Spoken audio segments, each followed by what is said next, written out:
behind the father image, behind the mother image, behind the image of light inaccessible, and behind the image of profound and abysmal darkness, beyond all conception whatsoever. There's something else which we can't conceive at all.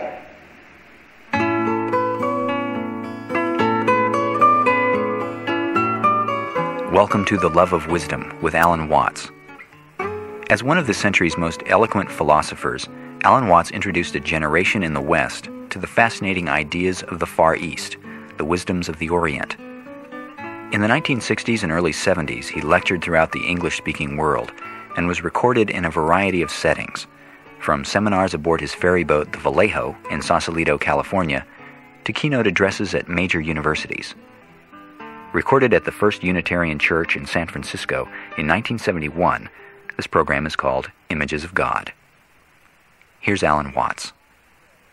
Now, I'm sure that most of you know the old story about the astronaut who went far out into space and was asked on his return whether he had been to heaven and seen God. And he said yes. And so they said to him, well, what about God? And he said, she is black. And although this is a very well-known and well-worn story, it is very profound. Because, I tell you, I knew a monk who started out in life as pretty much of an agnostic or an atheist, and then he began to read Henri Bergson, the French philosopher who proclaimed the vital force, the élan vital, and so on. And the more he read into this kind of philosophy, the more he saw that these people were really talking about God. And I've read a great deal of theological reasoning about the existence of God, and they all start out on this line. If you are intelligent and reasonable, you cannot be the product of a mechanical and meaningless universe. Figs do not grow on thistles. Grapes do not grow on thorns. And therefore, you, as an expression of the universe, as an aperture through which the universe is observing itself, cannot be a mere fluke. Because if this world peoples, as a tree brings forth fruit, then the universe itself, the energy which underlies it, what it's all about, the ground of being, as Paul Tillich called it, must be intelligent. Now, when you come to that conclusion, you must be very careful, because you may make an unwarranted jump. Namely, the jump to the conclusion that that intelligence, that marvelous designing power which produces all this, is the biblical God. Be careful. Because that God, contrary to his own commandments, is fashioned in the graven image of a paternal, authoritarian, beneficent tyrant of the ancient Near East.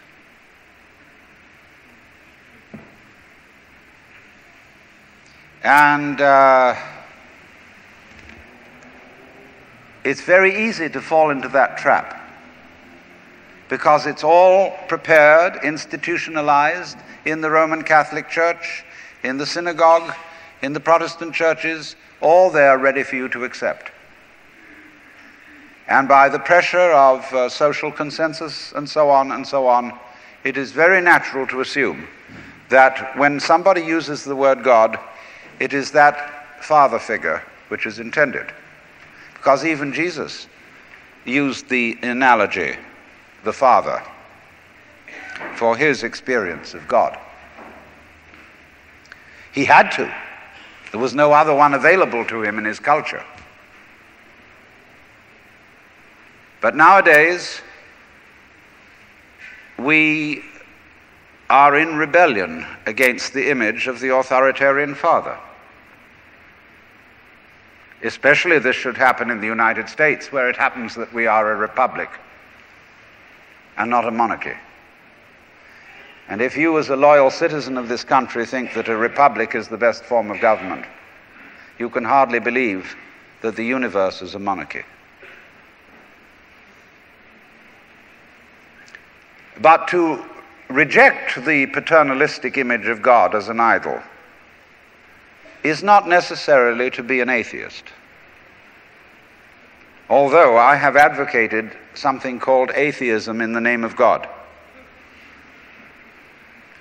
That is to say, an experience, a contact, a relationship with God, that is to say, with the ground of your being, that does not have to be embodied or expressed in any specific image. Now, theologians on the whole don't like that idea, because I find in my discourse with them that they want to be a little bit hard-nosed about the nature of God. They want to say that God has indeed a very specific nature. Ethical monotheism means that the governing power of this universe has some extremely definite opinions and rules to which our minds and acts must be conformed. And if you don't watch out, you'll go against the fundamental grain of the universe and be punished in some way. Old-fashionedly, you will burn in the fires of hell forever.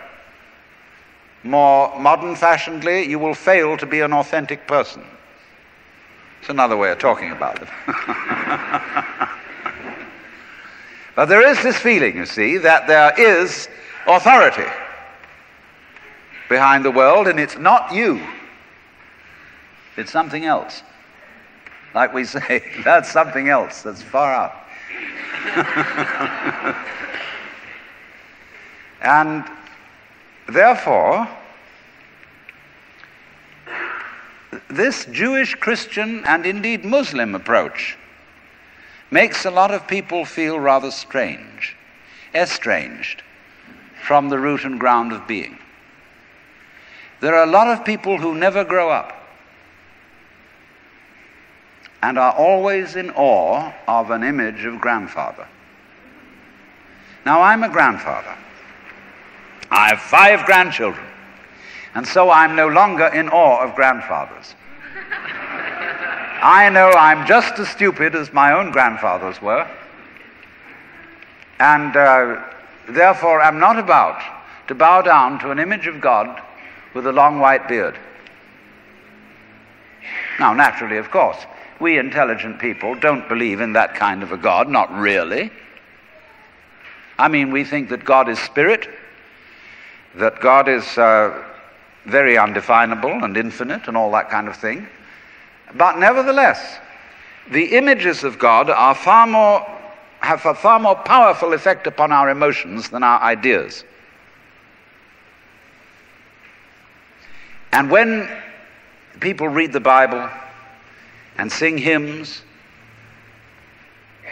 Ancient of Days, who sittest throned in glory, immortal, invisible, God only wise, in light inaccessible, hid from our eyes, they still got that fellow up there with a beard on. It's way in the back of the emotions.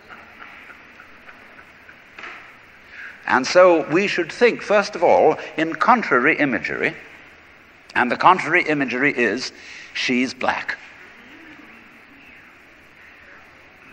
Imagine instead of God the Father, God the Mother. And imagine that this is not a luminous being, blazing with light, but an unfathomable darkness, such as is portrayed in Hindu mythology by Kali, K-A-L-I, the Great Mother, who is represented in the most terrible imagery. Kali has a tongue hanging out long, drooling with blood. She has fanged teeth. She has a scimitar in one hand and a severed head in the other. And she is trampling on the body of her husband, who is Shiva. Shiva represents also, furthermore, the destructive aspect of the deity, wherein all things are dissolved so that they be reborn again. And here is this blood-sucking, terrible mother as the image of the supreme reality behind this universe. Imagine, it's the representative of the octopus, the spider, the awful-awfuls, the creepy-crawlies at the end of the line, which we are all terrified of. Now that's a very important image, because let us suppose, just for the sake of argument, that all of you sitting here right now are feeling fairly all right. I mean, you're not in hospital. You don't have the screaming mimes. You have a sense, you probably had dinner and are feeling pretty good. But you know that you feel that you're fairly good because in the background of your minds, very far off in the background of your minds, you've got the sensation of something absolutely ghastly that simply mustn't happen. And so against that, which is not happening, and which doesn't necessarily have to happen, but by comparison with that, you feel pretty all right. And that absolutely ghastly thing that mustn't happen at all is Kali. And therefore, at once, we begin to wonder whether the presence of this Kali is not in a way very beneficent. I mean, how would you know that things were good unless there was something that wasn't good at all? Now I'm not putting this forward as a final position. I'm only putting it forward as a variation, as a way of beginning to look at a problem and getting our minds out of their normal ruts. She's black. Well, she, first of all, feminine, represents what is called philosophically the negative principle. Now, of course, people who are women in our culture today and believe in women's lib don't like to be associated with the negative, because the negative has acquired very bad connotations. We say accentuate the positive. Well, that's a purely male chauvinistic attitude. How would you know that you were outstanding unless by contrast there was something instanding?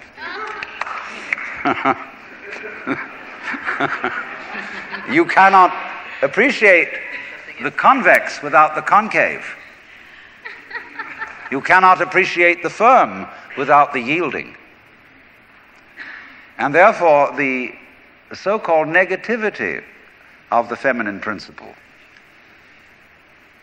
is obviously life-giving and very important. But we live in a culture which doesn't notice it.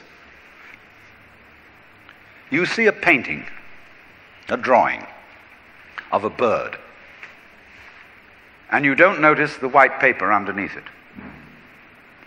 You see a printed book, and you think that what is important is the printing, and the page doesn't matter. And yet, if you reconsider the whole thing, how could there be visible printing without the page underlying it? What is called substance, that which stands underneath, underneath, stands. To be substantial is to be underlying, to be the support, to be the foundation of the world. And of course, this is the great function of the feminine, to be the substance. And therefore, the feminine is represented by space, which is, of course, black at night. But were it not for black and empty space, there would be no possibility whatsoever of seeing the stars. Stars shine out of space, and astronomers very high-powered astronomers are beginning to realize that stars are a function of space. Now that's difficult for our common sense, because we think that space is simply inert nothingness. But we don't realize that space is completely basic to everything. It's like your consciousness. Nobody can imagine what consciousness is. It's the most elusive, whatever it is, that there is at all, because it's the background of everything else that we know. Therefore, we don't really pay much attention to it.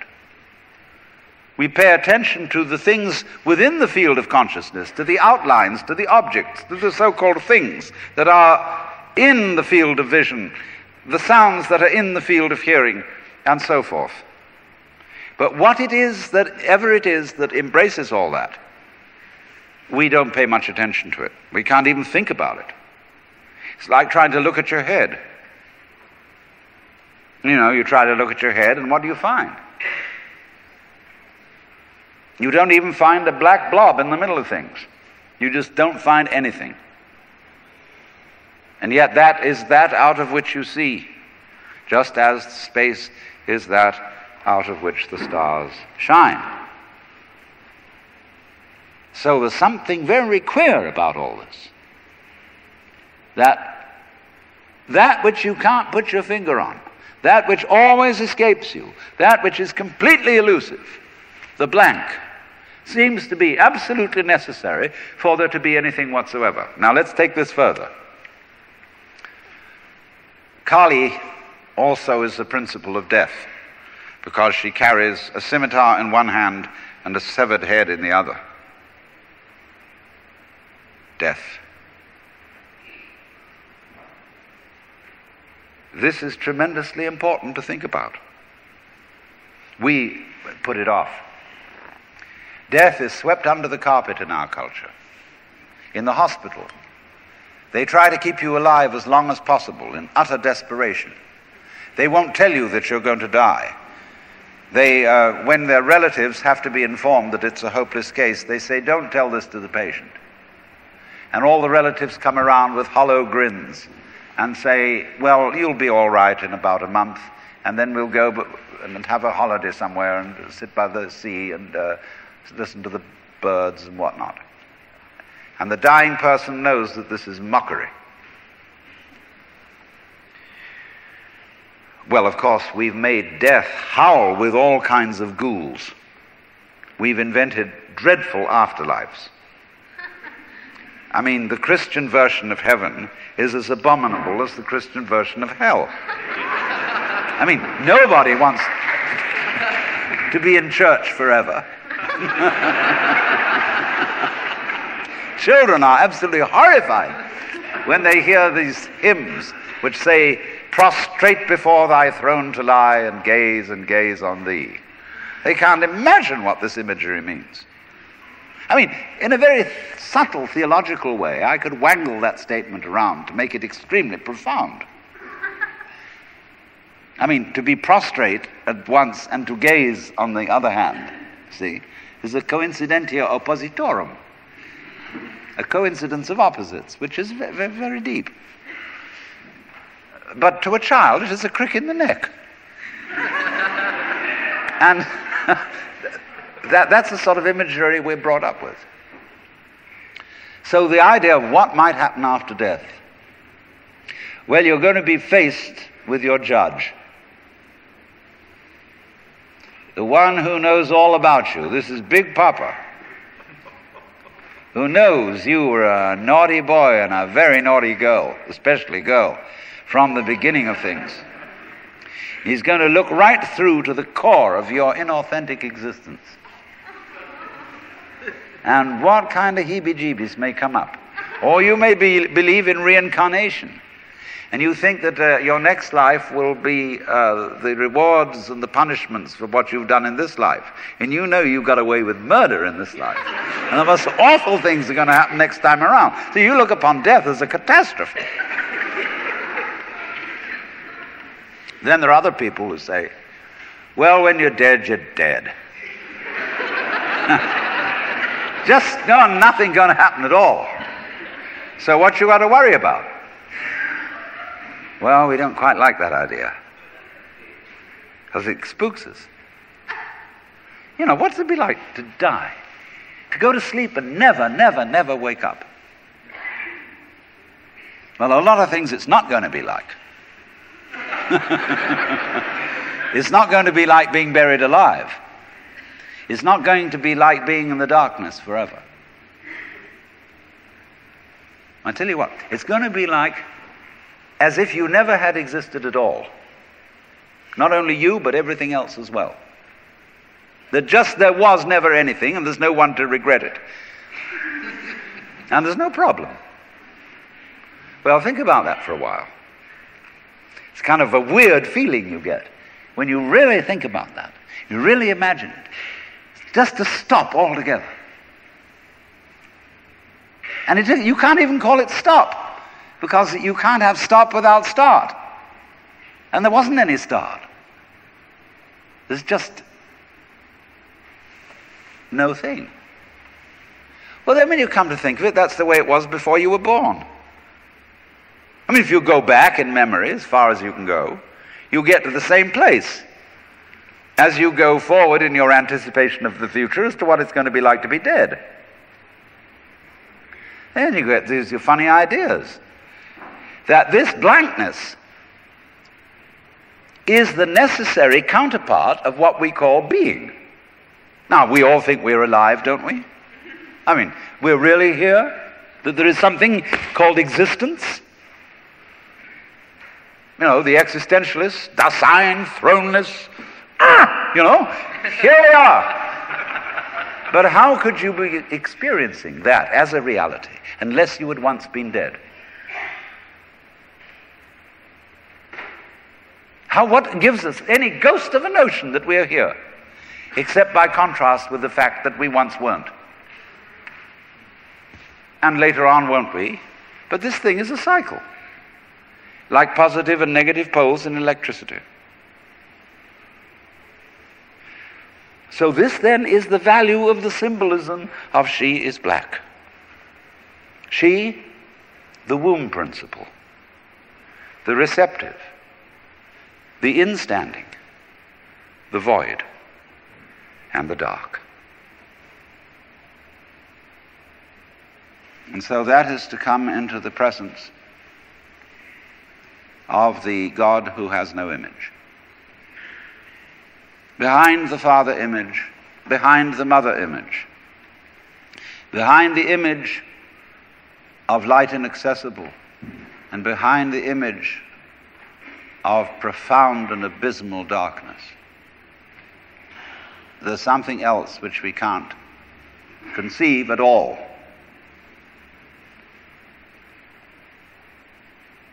Dionysius the Areopagite called it the luminous darkness. Nagarjuna called it Shunyata, the void. Shankara called it Brahman, that which of which nothing at all can be said. Neti neti. Beyond all conception whatsoever. And you see, that is not atheism in the formal sense of the word. This is a profoundly religious attitude, because what it corresponds to practically is an attitude to life of total trust, of letting go. When we form images of God, they are all really exhibitions of our lack of faith. Something to hold on to, something to grasp. How firm a foundation, what lies underneath us, the rock of ages, or whatever, Ein feste Burg. But when we don't grasp, we have the attitude of faith. If you let go of all the idols, you will, of course, discover that what this unknown is, which is the foundation of the universe, is precisely you. It's not the you think you are. No, it's not your opinion of yourself. It's not your idea or image of yourself. It's not the chronic sense of muscular strain, which we usually call I. You can't grasp it. Of course not. Why would you need to? Supposing you could, what would you do with it? And who would do what with it? You can never get at it. So there is that profound central mystery. And the attitude of faith is to stop chasing it. Stop grabbing it. Because if that happens, the most amazing things follow. But all these ideas of the spiritual, the godly, as this attitude of must, and we have been laid down the laws which we are bound to follow, all this jazz, is not the only way of being religious and of relating to the ineffable mystery that underlies ourselves and the world.